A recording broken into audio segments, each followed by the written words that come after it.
even when you lost. There's always a hope. Rise and fight.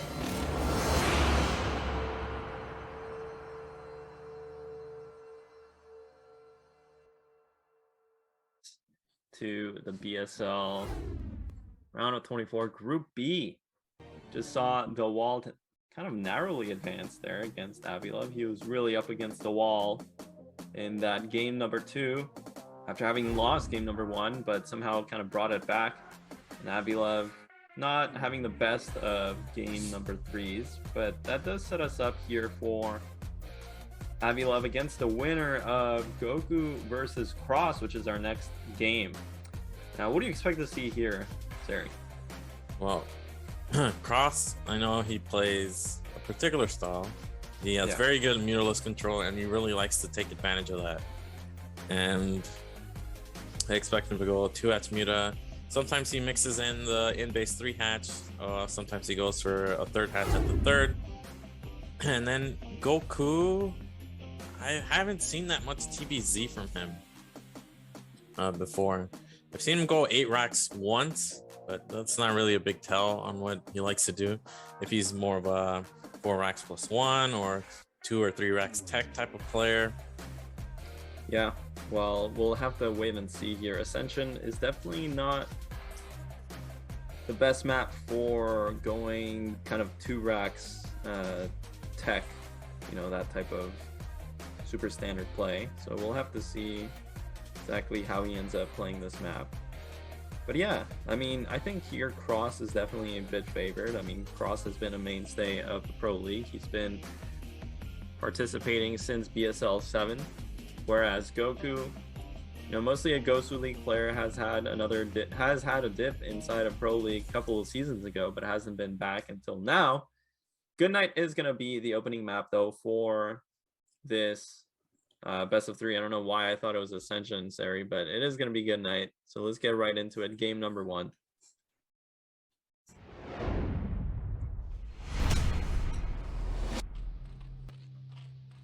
All right, in the top left, we have CroSs. And in the bottom left, we do have GoKu.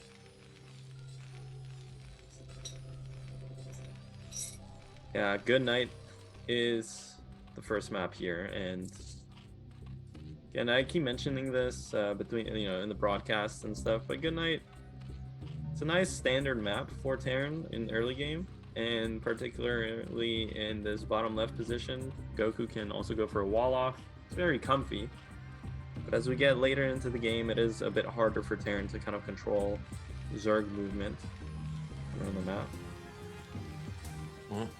And we have CroSs at top left, and that means the mutalist will have a beeline towards GoKu's net here.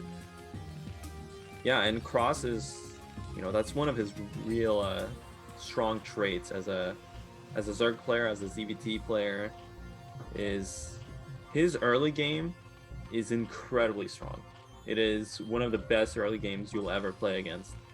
I mean, just from the scouting drone, just from the drones early on, CroSs is the type of player that is actually so consistently good at killing SCVs with his drones that sometimes he'll actually just not even make lings to deny your scouting.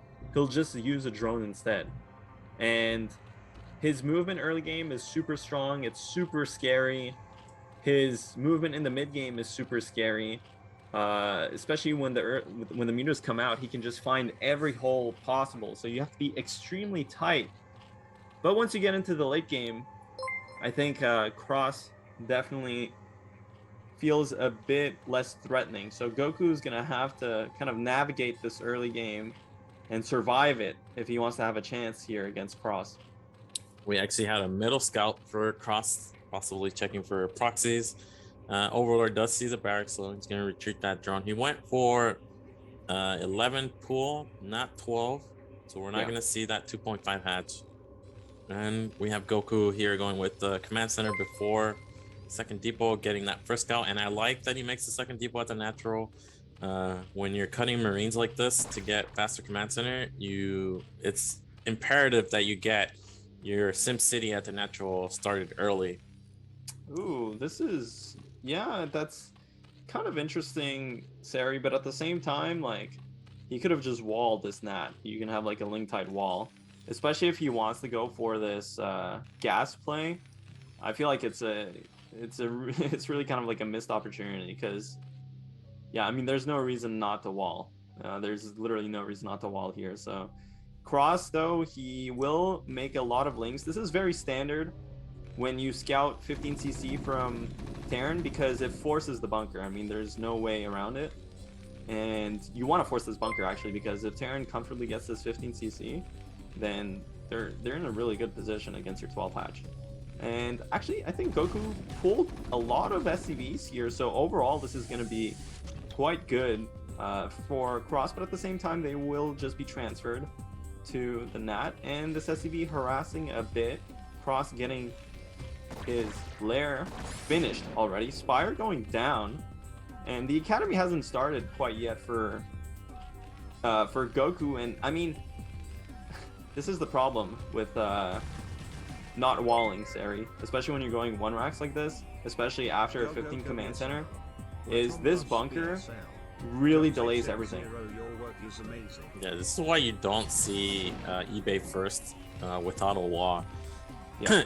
It's really hard to get the academy at a good timing to deal with the Mutalisk because now he's gonna have maybe Justin, and range is gonna be so far away from finishing. On top of this, he has very little production. So by the time Crossy has 7 Mutalisks, GoKu is gonna have very little anti-air other than turrets. Yeah. Like the Lings are getting in and actually get 1 SCV already. And what does GoKu actually have here? He has 5 Marines, I think. Yeah, I mean, it's just it's really hard to play like this. You can't really accelerate. So there are ways of going into an eBay build with 1 racks, but without a wall, but you basically have to delay your eBay. You have to go 3 depot gas, you have to go for an 18 command center. Basically your racks needs to always be blinking. Otherwise you have to get this bunker, and it really slows down everything. It really just feels so bad right now for Terran. And you know, I mean, these are really like kind of fine points. You know, looking at it in the grand scheme of things, it looks like Terran has their natural. They have, you know, Rax is coming.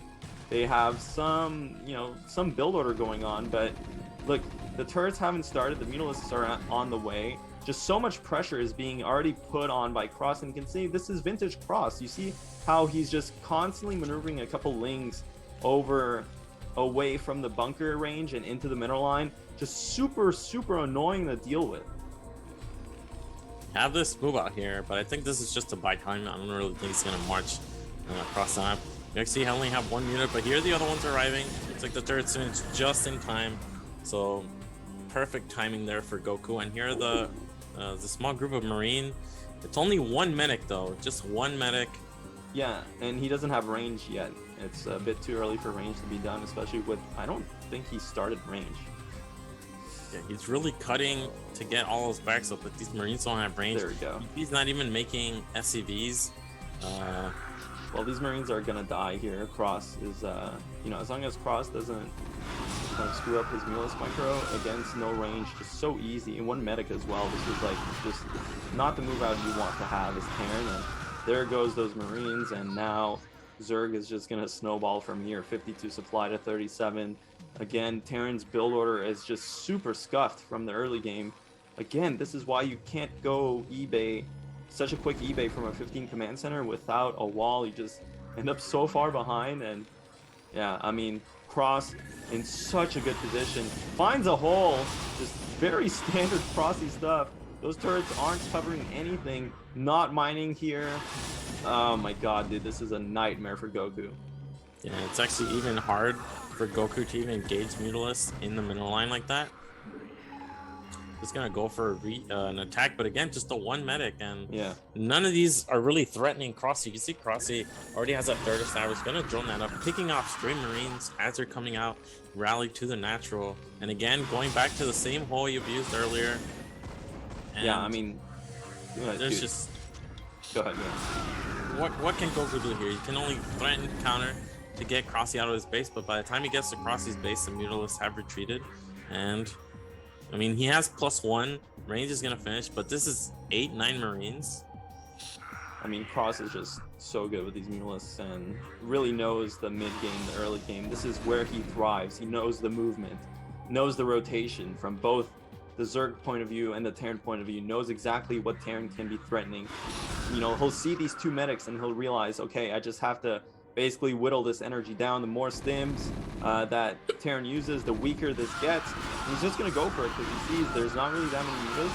This was actually a good trade for Terran because, you know, those Marines were full health and then stimmed, killed a couple of Mutalisks. But, I mean, just looking at the supply, it's disaster for Terran. There's no factory on the way and it's 8 minutes and 30 seconds.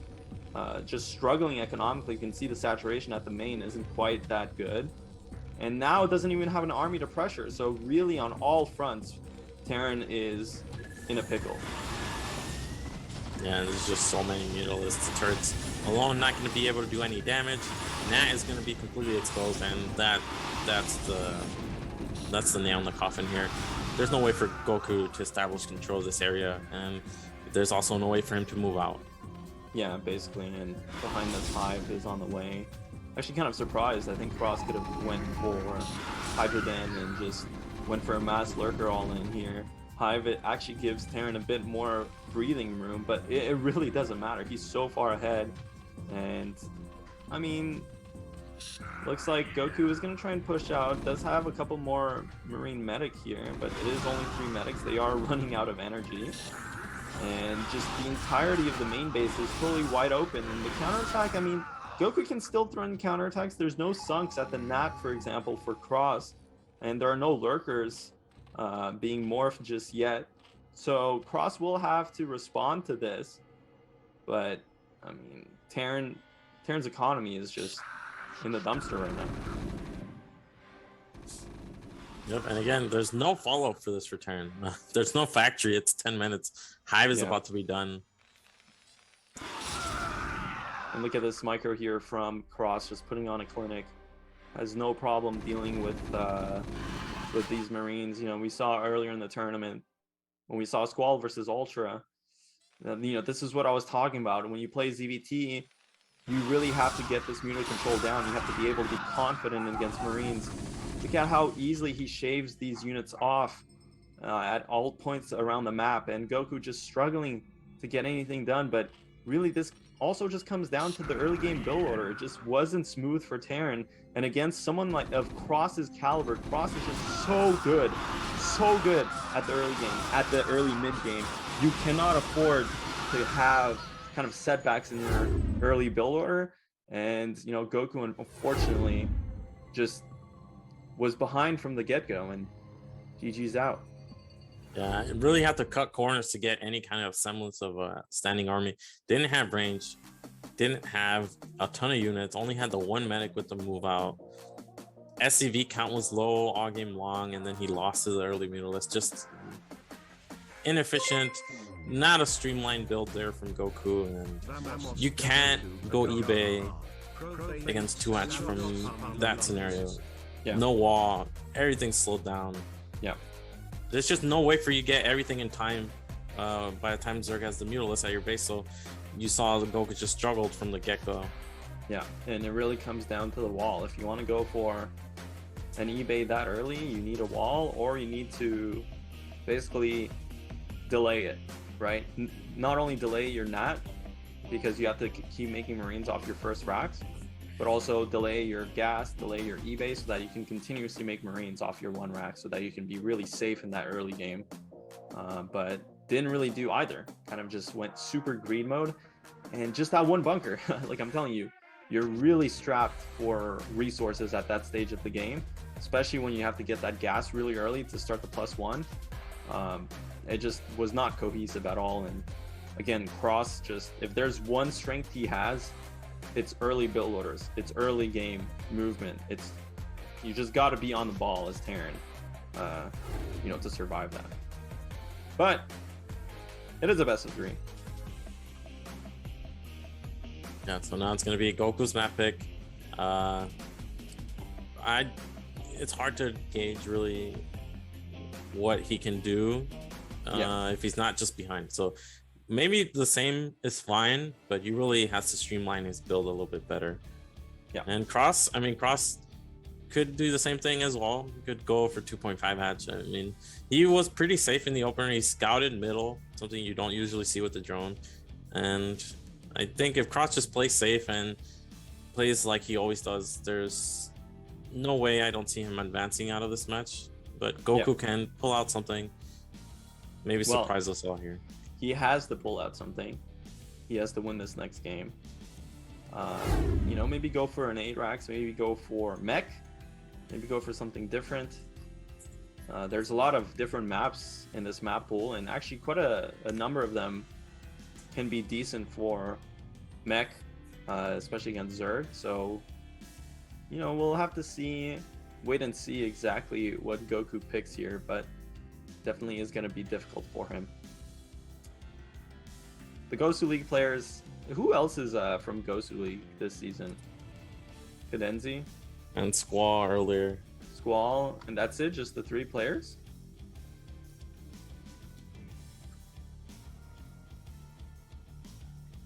Okay, Yeah. so... And Okay. Well, Cadenzi, you know, so far, the GoKu League players have been struggling in this tournament. But we'll have to see if GoKu can kind of turn this around. But if not, Cadenzi is going to be kind of the last hope to have a good result for the GoKu Leaguers. yeah, and if I recall correctly, last season it was Striker. Yeah. He managed to win GoKu League, and then he got into Pro League. Didn't advance that far either, so really tough. Yeah, I mean, Pro League is Pro League for a reason. Butter is going to be the map, actually. So, yeah, let's get into it. GoKu has to win this to stay alive.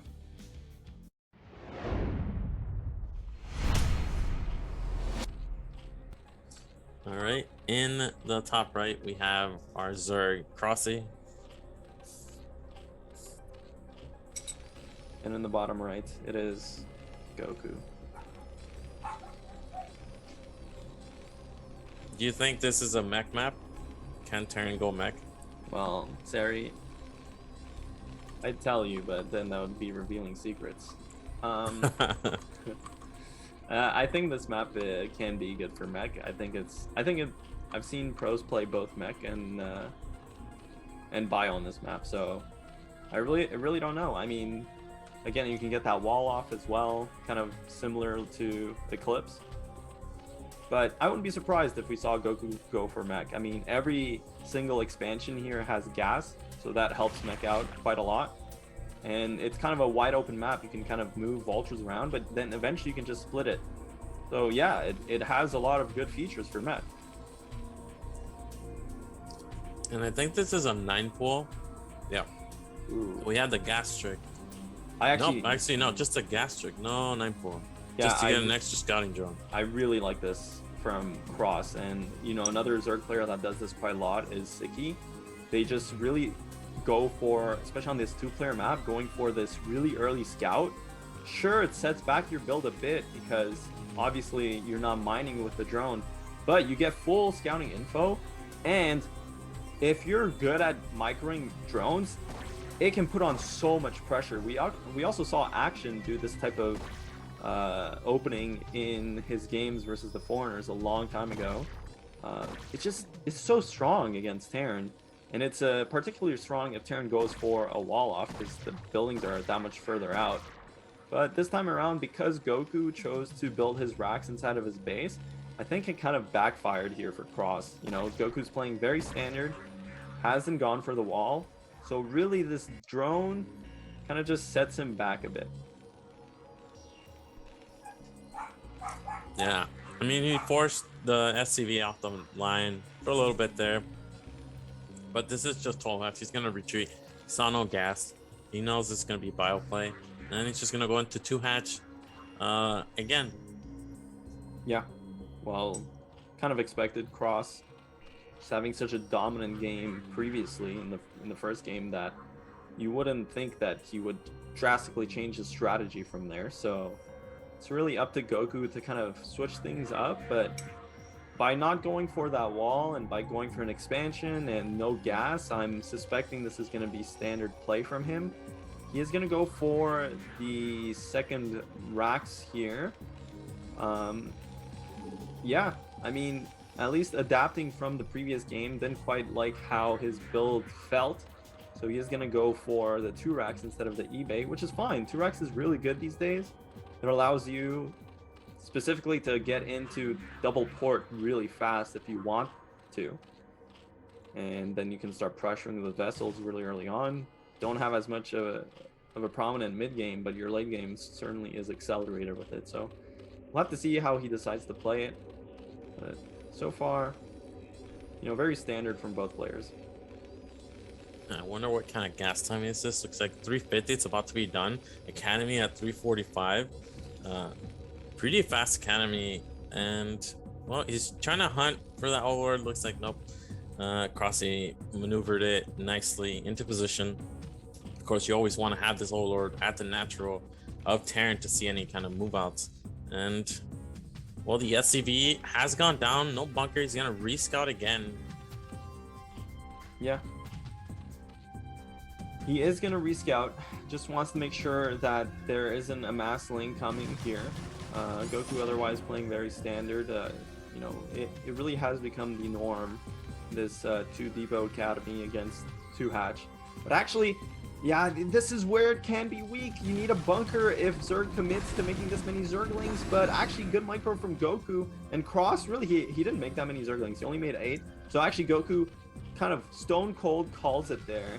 And 8 Marines now. He is going to have a double medic as well. That looked almost scary for Terran, but GoKu manages that very well.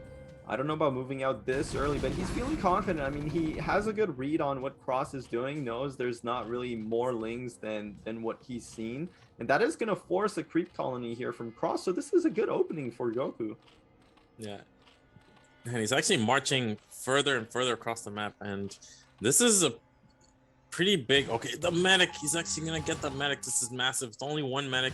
Marines, even if they have stim, they'll just have too few HP remaining to do anything. So just getting that 1 medic, helping him on that. He might get this fire bat. No, looks like Crossy not paying attention there. Second fire bat. So this is a very big committal here from GoKu. He wants to go for this bust. Yeah, did he stim his entire? No, he didn't stim his army quite yet. This is going to be so close. It's only 1 sunk, but with 1 medic, this doesn't have as much punching power as you would think. The 1 firebat, though, if it gets the right angle on these lings, can kind of defend the Marines, but there's just so many lings with the 1 sunk anchoring it. Such an easy defense for Zerg. And yeah, I mean, this is going to be disastrous because behind this Cross has the 3rd hatch as well. Going to have a lot of Mutalisks coming out. Terran just donated the entirety of his early game, but you know, if you're going to lose that group of Marines, that group of Marines needs to be delaying the Mutalisks, whether it's kind of holding them up at a 3rd base or like trading with them. But if you lose them for free like this, and now Zerg can kind of just get into any position they want with these mutas, oh, you're in a world of pain, basically. Yeah, losing that medic was actually pretty big, and he invested into 2 firebats, a very costly loss there for GoKu. And he has 3 racks. He's only adding the turrets now, and it did slow down a little bit. Crossing the timing, he did have to make extra links, but getting another medic here, and now there's nothing actually covering these barracks, and looks like GoKu gonna defend by attacking, stimming across the map here. This is a desperation move for sure, but Cross might just throw down a couple of fronts, you know, especially because now he has the mules over the Raxes, and this game's pretty much, I mean, the Sunbeam may just get, okay, Cross instead is going to just split his mules. Again, I think this is what he's really good at. He knows how to judge these situations, like, I only need this amount of Mutalisks over here, then this amount of Mutalisks over here, and just, he'll have enough to defend here. With the Lings as well, that's really kind of a paltry move out from the Terran, but you can understand why he's doing it. Oh. So far behind. These 2 Mutas are gonna die for free though. Muta's on hold position, a little bit unfortunate there for Cross. And there's a GG, just easy cleanup there for Zerg. Yeah, and just a quick series there. GoKu just not quite up to scrap against someone of Crossy's caliber, but you know, good effort from him. course, coming in from GoKu League and having to play basically Dawid and Cross in your first 2 games doesn't get much worse than that, to be honest. Dawid and Cross just absolute top foreigners. So hopefully GoKu doesn't feel too discouraged by that, and sure we'll see him in the future. And that means that sets us up for our final match, and it's going to be Cross against Avilov. Another ZVZ for Cross in the group stages. And Avilov looked really strong against the wall, and even earlier against Cross on Ascension. Yeah, but before we get into that, guys, we are going to take a quick break, so don't go anywhere, because coming back, we are going to have the last chance match to decide who makes it out from Group B in second place. Will it be Cross or will it be Avilov?